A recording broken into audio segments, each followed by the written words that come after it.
Que la gloire, que l'honneur, la puissance, l'excellence reviennent à notre Dieu, le Seigneur Jésus-Christ, le Créateur de toutes choses, le Créateur du ciel et de la terre.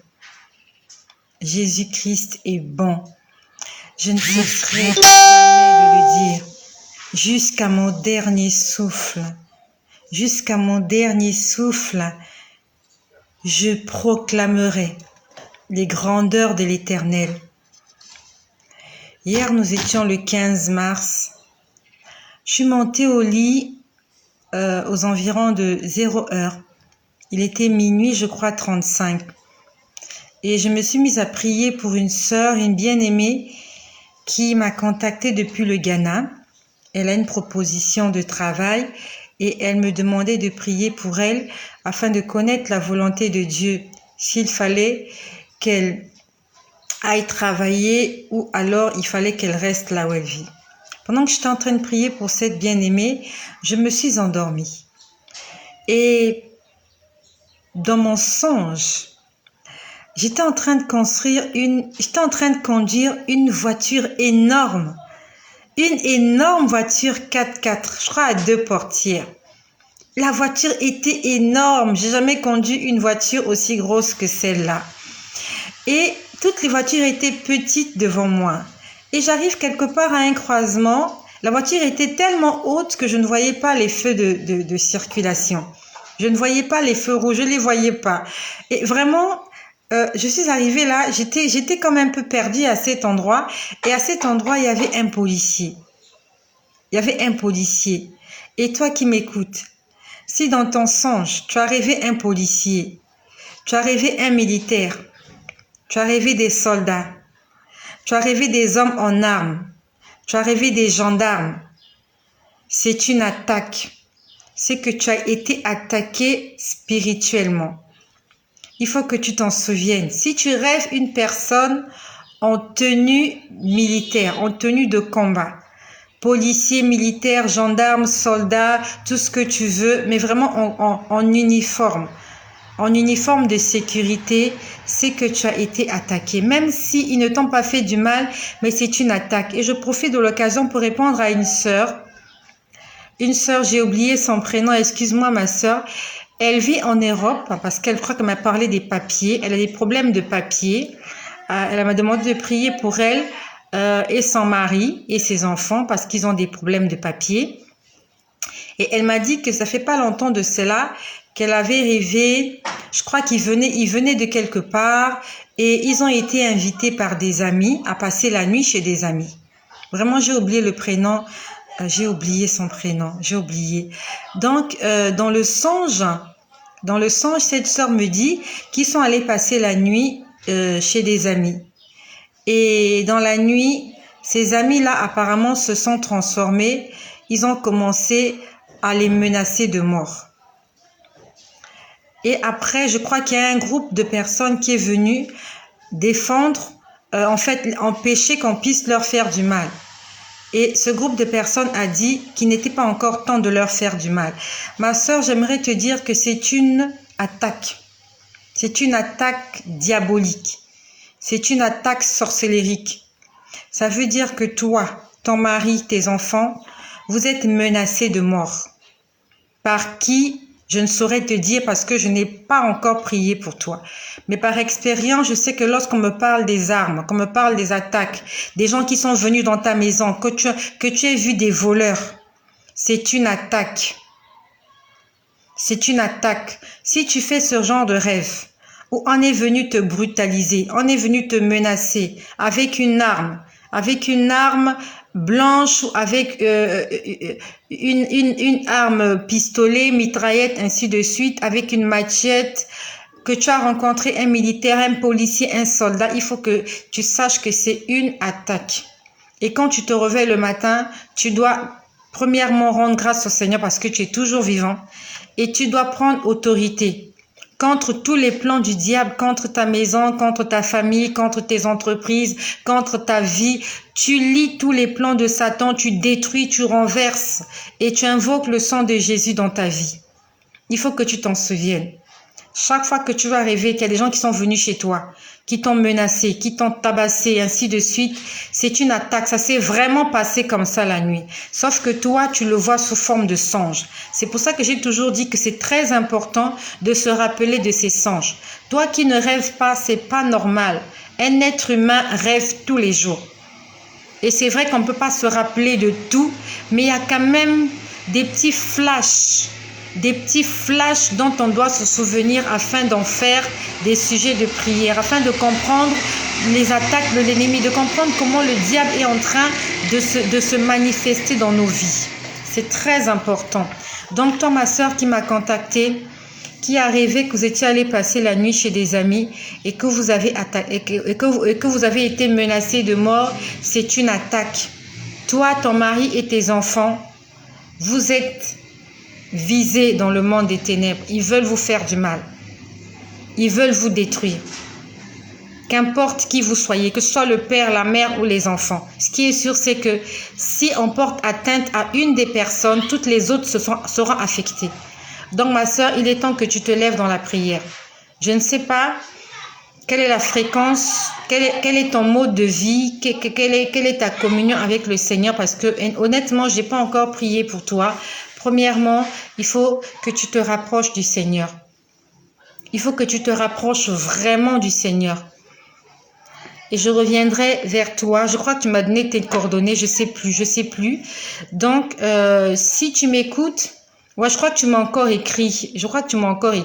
Mais s'il te plaît, ma soeur, envoie-moi tes coordonnées. Et je profite de l'occasion. Je sais qu'il y a beaucoup de personnes qui m'ont envoyé leurs coordonnées téléphoniques.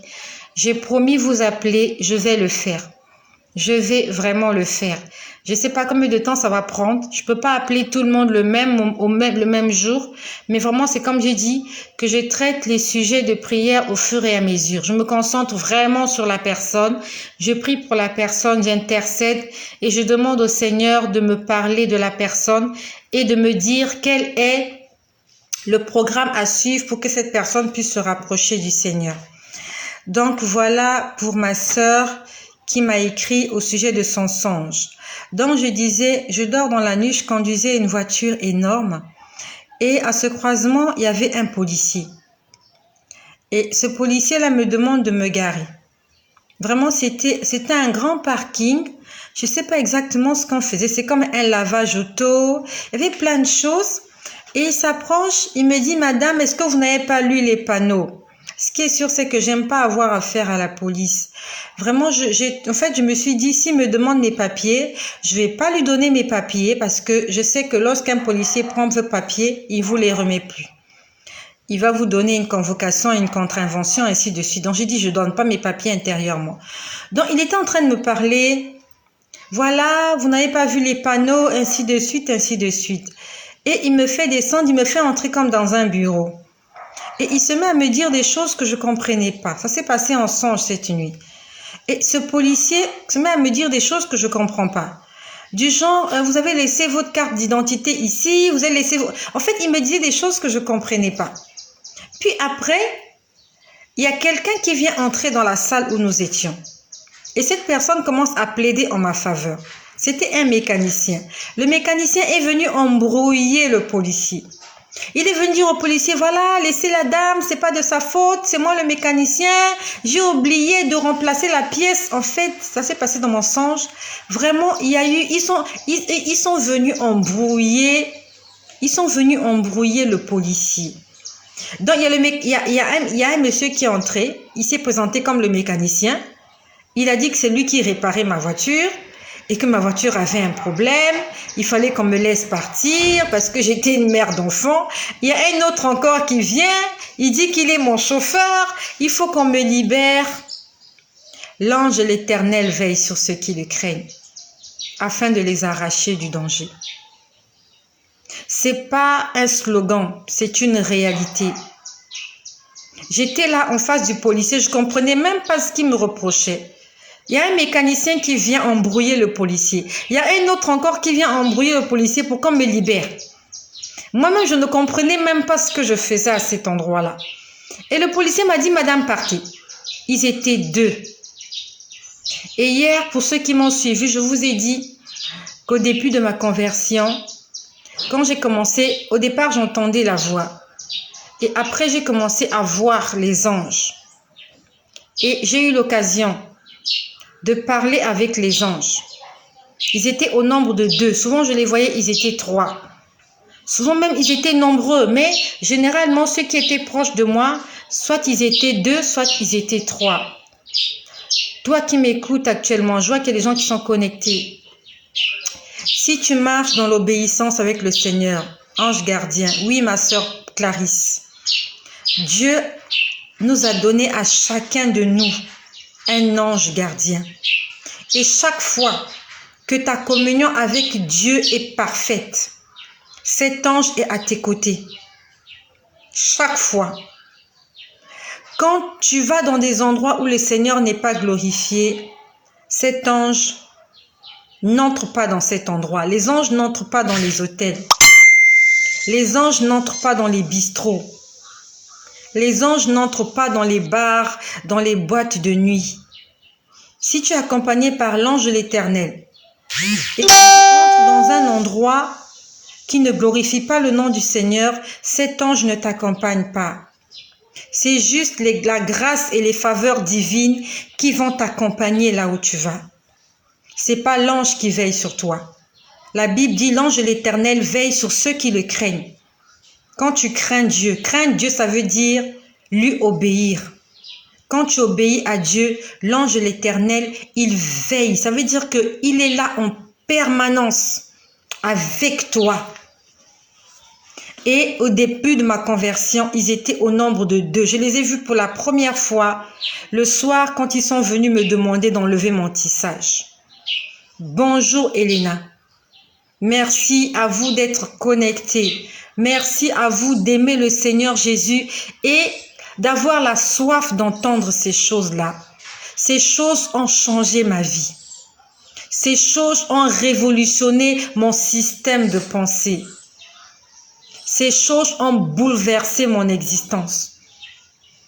Beaucoup de gens me critiquent, beaucoup de gens ne m'aiment pas. Beaucoup de gens s'étonnent. Comment se fait-il que cette femme, que ce genre de femme que nous connaissons, que nous connaissions, aujourd'hui passe sur les réseaux sociaux et parle de Jésus? Il y a un film qu'on appelle Obélix, Astérix, ainsi de suite. Dans ce film, on parle de potions magiques. Il y a l'un d'eux, quand il était tombé dans la potion, sa vie avait changé. C'est le gros là, je ne sais pas comment il s'appelle. Obélix, je crois, celui qui aime manger. Je crois Astérix, c'est le plus petit. Obélix, on dit que quand il était petit, il était tombé dans la potion. Si bien qu'il était naturellement fort. Moi, je ne suis pas tombée dans la potion magique. Moi, je suis tombée dans le Saint-Esprit. Et ça a changé ma vie. Quand tu tombes, quand tu rencontres Jésus, tu ne peux plus être la même personne. Ce n'est pas possible que tu aies rencontré Jésus, que Jésus t'ait parlé, qu'il t'ait révélé des choses et que tu n'aies pas changé. Obélix, oui. Obélix, on dit qu'il est tombé dans la potion magique et en fait, la potion est en lui. Il n'a pas besoin d'aller boire la potion comme les autres pour être fort. Chez lui, il est naturellement fort. Et c'est comme ça. Moi, je suis tombée dans le Saint-Esprit. Je suis tombée à l'intérieur. Ça m'a changé. Aujourd'hui, si on te jette dans un fût d'huile chaude, si tu en sors de là, tu seras transformée. Bonjour, ma sœur Laetitia. Heureuse de te voir connectée. Que le Seigneur te fasse du bien. Qu'il t'assiste, qu'il te fortifie. Surtout n'abandonne pas Jésus. Je prie pour toi. Je prie pour vous tous.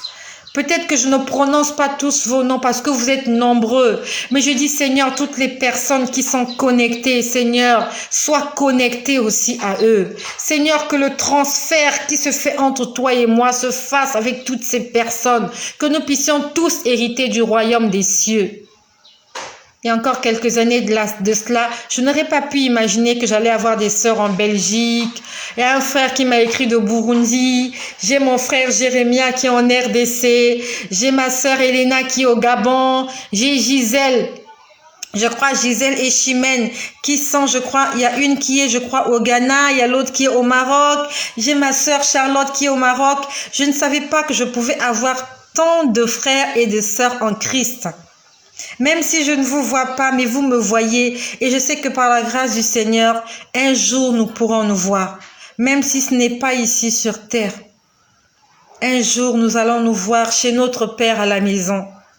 Quand nous allons rentrer chez nous très bientôt, pour ceux qui vont tenir ferme, nous allons nous voir à la maison, nous allons nous tenir par la main, nous allons rigoler, nous allons sauter, nous allons nous embrasser comme des filles et des fils du Seigneur. Oui, amen, sois béni.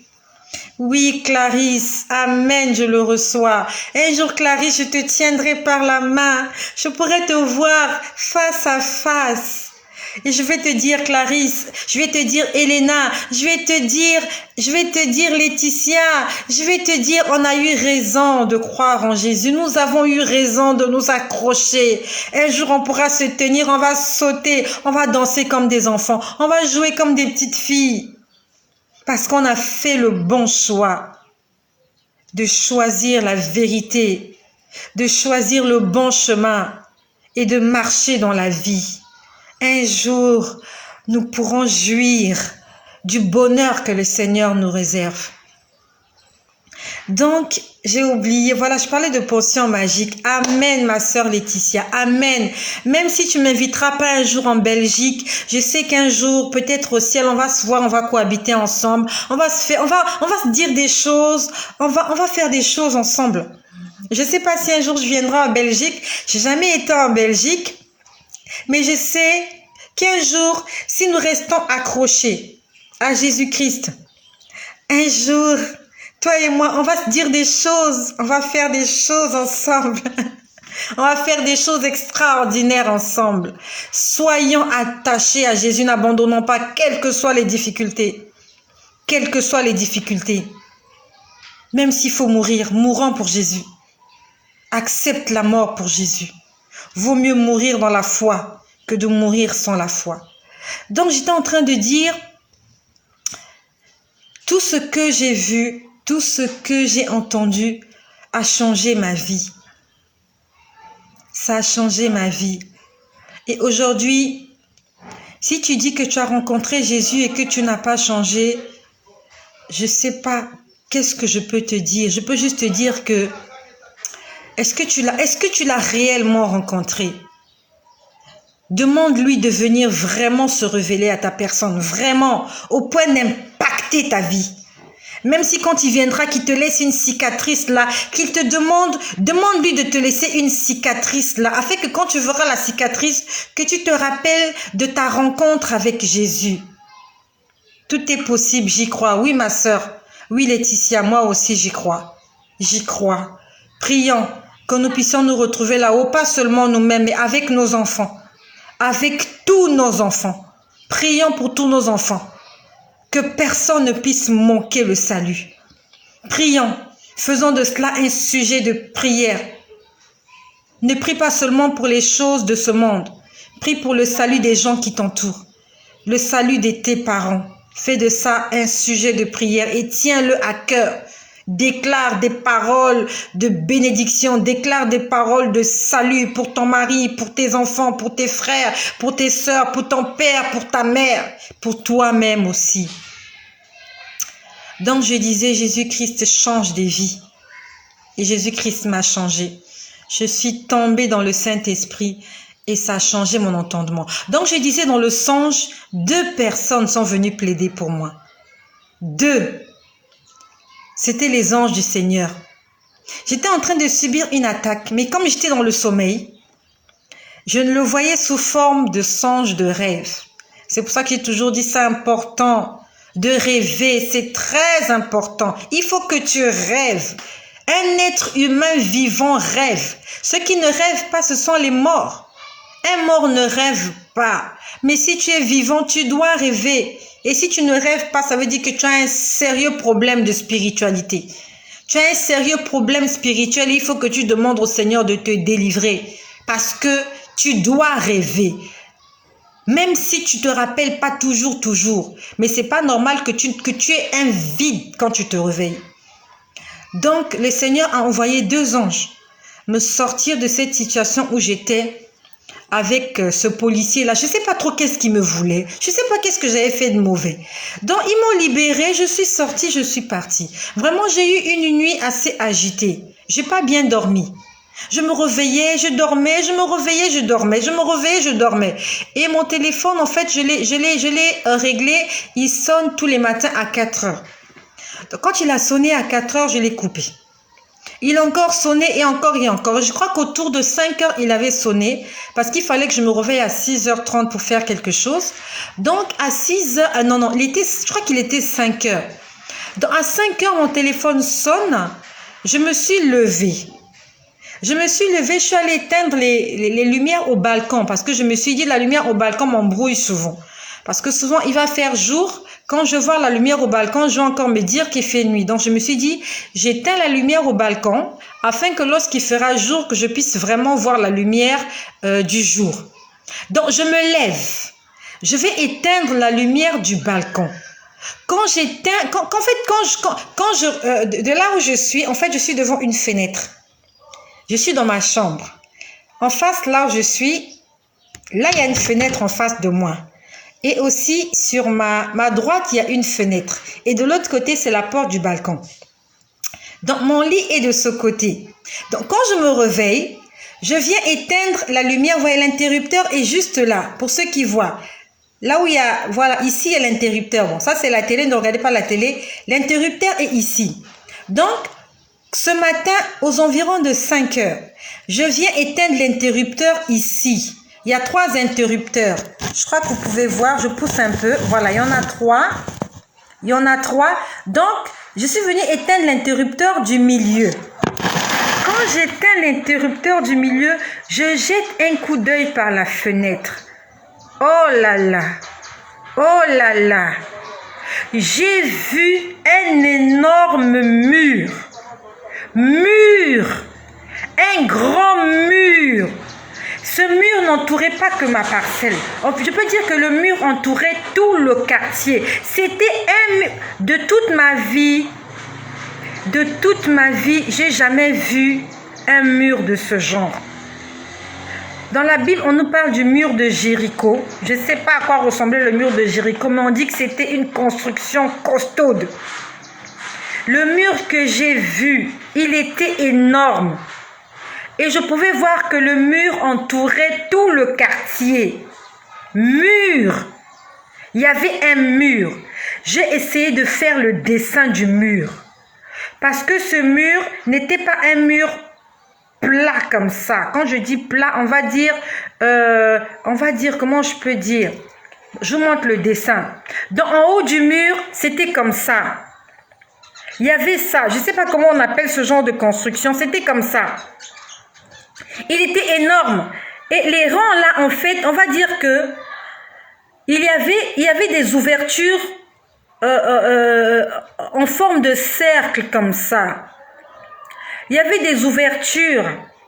Donc, à telle enseigne que, en fait, de ces ouvertures, il y avait une lumière qui entrait dans le quartier. Le mur n'entourait pas que ma maison. Le mur entourait, je peux dire, tout le quartier où je vis. Et il y avait des ouvertures sur la muraille. Et je pouvais voir les rayons, quelques rayons de lumière passer à travers ces trous-là. J'ai la chair de poule. C'était extraordinaire. C'était mignon. C'était beau. C'était immense. C'était gigantesque. J'ai jamais vu quelque chose de si impressionnant. Un grand mur. C'est comme si nous étions dans Jéricho. Il y avait un grand mur qui entourait mon quartier. Je ne sais pas combien de chrétiens nous sommes dans ce quartier. Quand je parle de chrétiens, de vrais chrétiens. Est-ce que le Seigneur a mis ce mur parce que je suis dans ce quartier? Et est-ce que les habitants de ce quartier profitent de la sécurité que le Seigneur m'accorde? Je ne sais pas. Mais j'ai vu le quartier entier. Nous étions protégés par ce gigantesque mur. C'est pas un mur, je sais pas comment je peux expliquer. C'est pas fait avec des briques. Je sais pas comment je peux expliquer ça. C'est pas fait avec des briques, je sais pas comment vous expliquer. Mais je sais que en haut, c'était comme ça. Voilà, comme ça là. C'était pas un mur plat. Il y avait ce genre de choses là, comme on les voit dans les films, en fait, les films des rois, la façon dont sont construites les maisons des rois et des reines. Vous voyez, il y a souvent, en haut là-bas, souvent il y a le vigile, le gardien, ainsi de suite, et ils sont sur cette muraille-là. Et il y avait ces espèces de cercles là, ces ouvertures sous forme de cercle. Il y avait une lumière qui traversait ces ouvertures-là. C'était trop beau. C'était trop beau. J'étais là tranquillement en train de dormir pendant que le Seigneur a mis autour de mon quartier une muraille spirituelle. Attache-toi à Jésus. Comme je vous ai toujours dit, même si tu ne vois pas ces choses-là, je vous le partage afin que vous puissiez vous en souvenir tous les jours. Il y a un ange qui t'accompagne.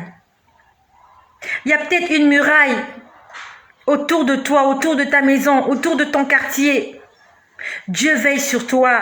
Il est fidélité. Toutes ses promesses, il les accomplit. J'ai été attaquée la nuit. J'ai vu un policier. Le Seigneur a envoyé 2 personnes pour me sortir de là. Et je me réveille à 5 heures du matin. Je vois cette muraille. Elle était gigantesque. Gigantesque. Gigantesque. C'est-à-dire qu'en fait, quand j'ai vu ça, j'ai eu envie de prendre mon téléphone, de le prendre en photo. Après, je me suis dit, mais les choses spirituelles ne se filment pas. Je voulais vraiment prendre ça en photo. Quand j'ai vu ça, j'ai pensé à vous. J'ai dit, je vais faire une vidéo tout à l'heure, je vais leur montrer. Après, quelque chose m'a dit, mais ils ne vont rien voir. Tu ne peux pas le prendre en photo. C'est un mur spirituel. J'avais vraiment envie de le filmer. J'avais envie de le filmer. Quelque chose m'a dit, mais c'est quelque chose de spirituel que tu vois. Ils ne vont rien voir sur la photo. Ce que je vous dis, c'est la vérité. Il y a une chanson qui le dit. Ouvre mes yeux que je voie ton armée qui m'entoure, que je cesse de croire à la taille des illusions, que j'affronte la nuit et le jour.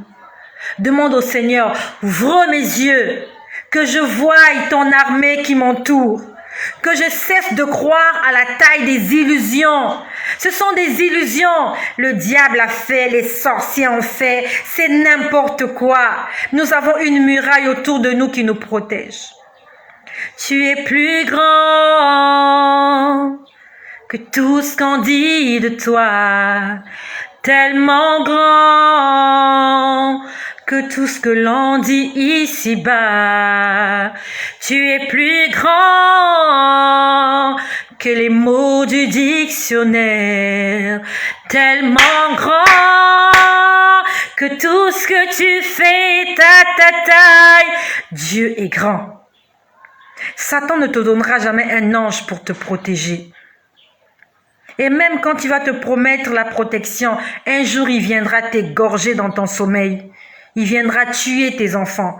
Mais Jésus-Christ, quand tu te fais des promesses, il les réalise. Tout ce qu'il dit est bon.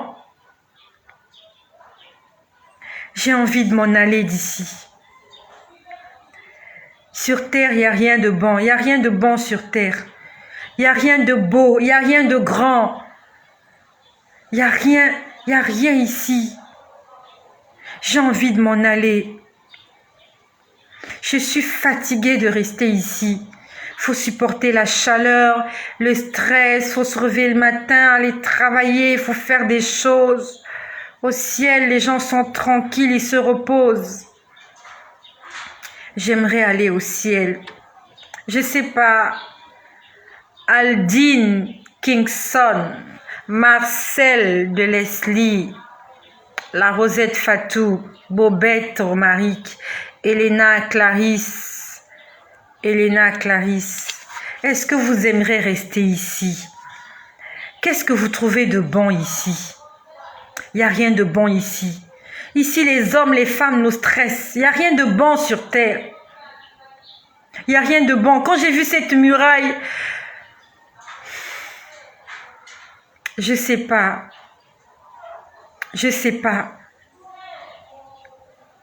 Je peux juste dire que Dieu est bon.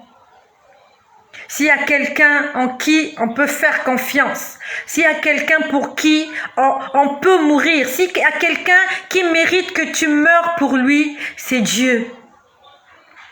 Dieu fait des choses extraordinaires. Extraordinaires. Ce qu'il fait, on ne peut même pas l'imaginer. C'est la première fois que je vois un mur comme ça. C'est la première fois de toute ma vie. Au-delà de la quarantaine d'années que j'ai, c'est la première fois que je vois un mur aussi gigantesque. J'étais en sécurité. Même si j'ai été attaquée, mais j'étais en sécurité. Ce matin, quand ma fille s'est réveillée, elle est venue se plaindre dans tous les sens. Elle tenait sa tête. J'ai mal à la tête, j'ai mal à la tête. J'avais envie d'exploser de colère. Parce que s'il y a une chose que j'aime pas, c'est quand les enfants sont malades. J'ai horreur de la maladie. Je déteste la maladie. Je maudis tous les démons qui apportent la maladie dans les ménages. Je maudis tous les démons qui apportent la maladie. Qu'ils soient maudits les démons. Qui sèment la maladie, qui poussent les enfants à aller à l'hôpital, les parents à l'hôpital, les papas, les mamans à l'hôpital, hospitalisés, qu'ils soient maudits tous ces démons.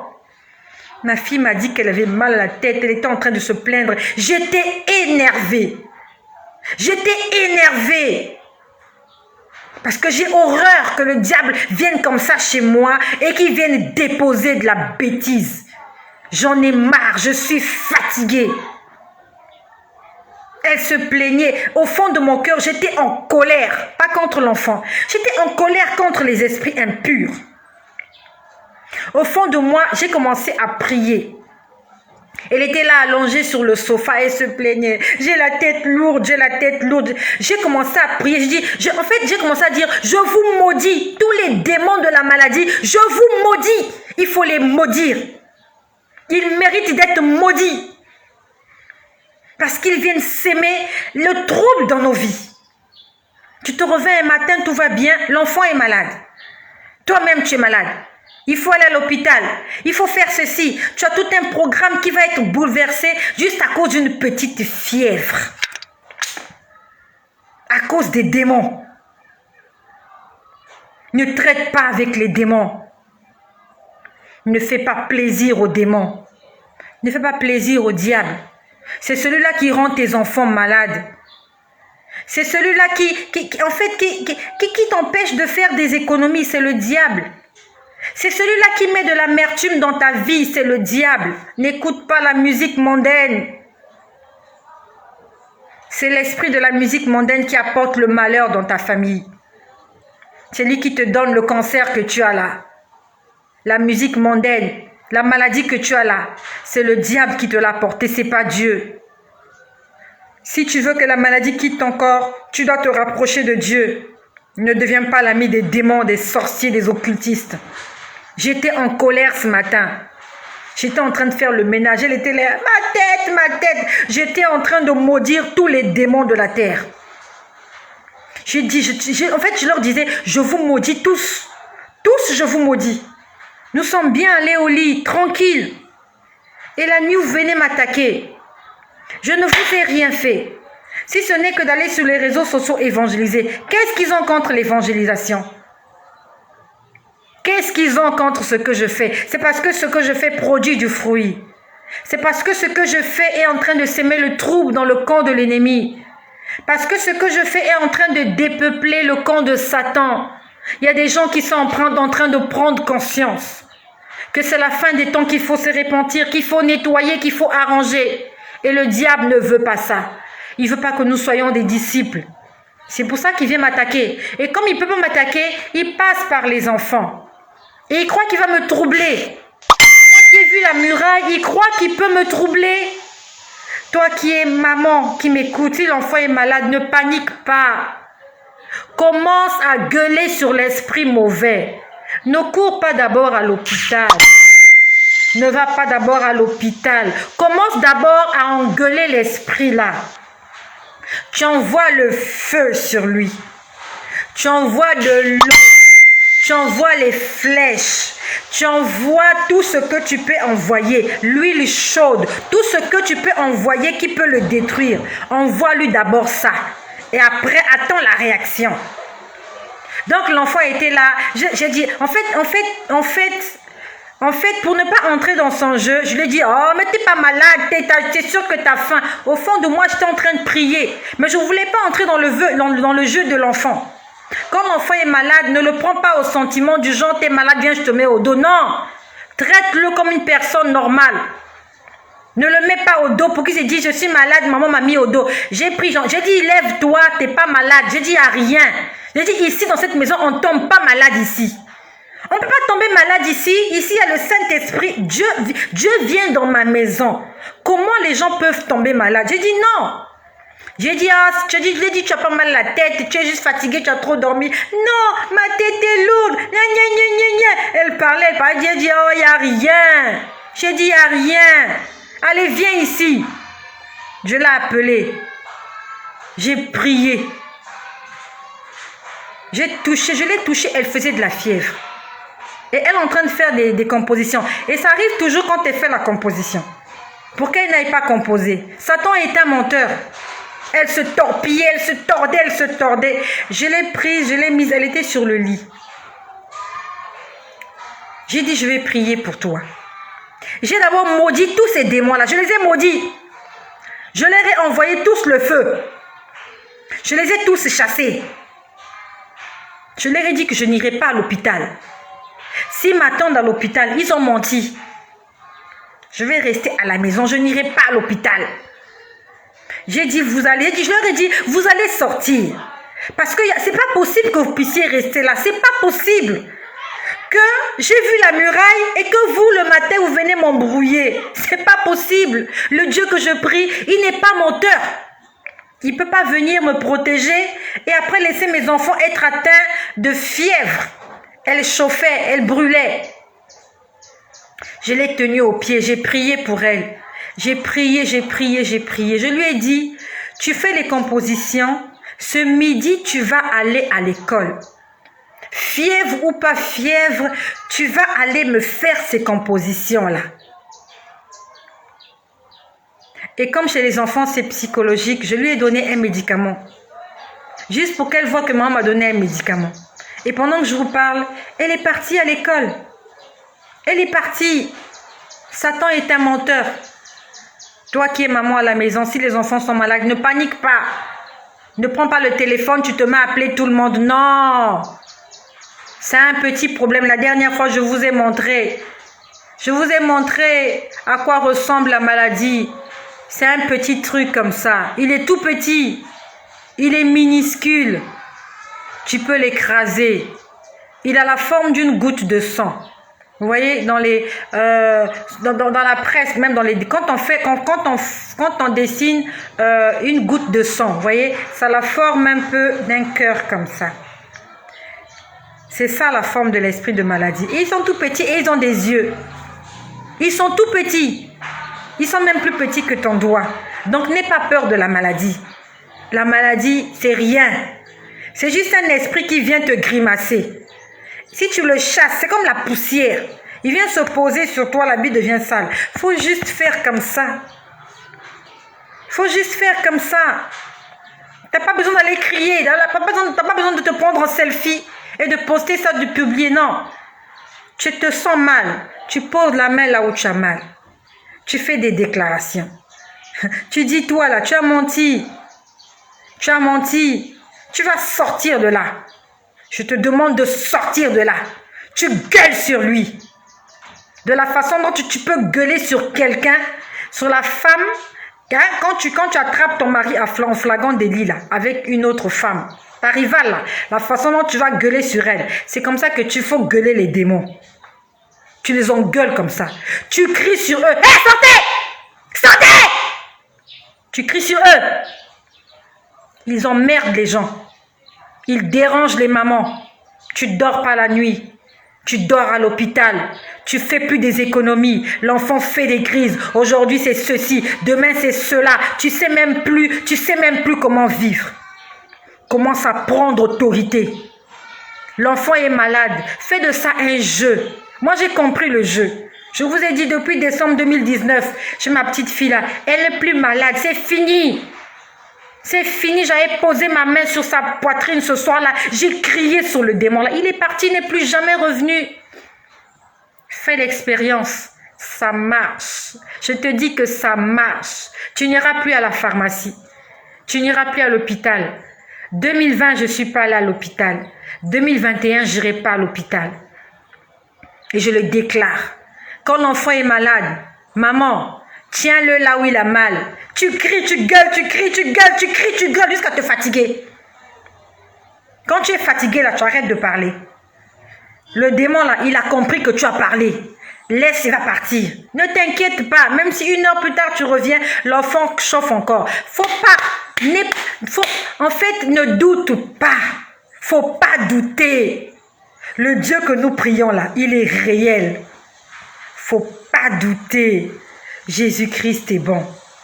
Il y a une chanson, quand j'étais plus jeune que ça, quand j'étais très petite, il y a une chanson du groupe de chant, je ne sais pas s'ils chantent toujours, Jude 25, où on parlait du ciel et de la terre.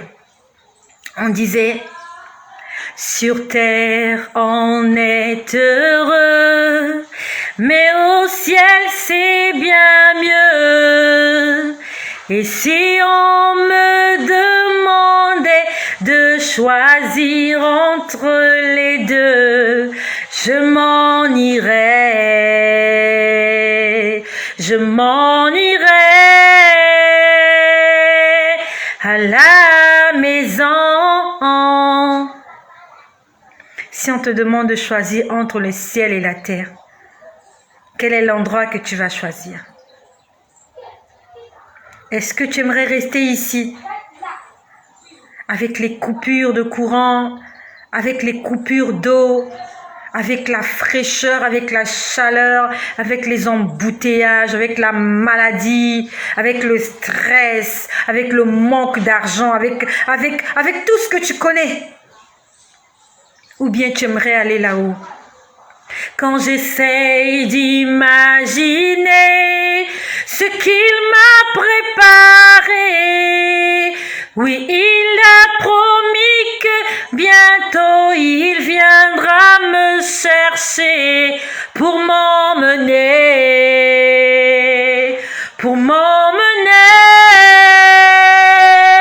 à la maison. J'aimerais m'en aller. J'aimerais quitter cet endroit. J'ai vu tellement de choses qui m'ont donné l'envie de m'en aller.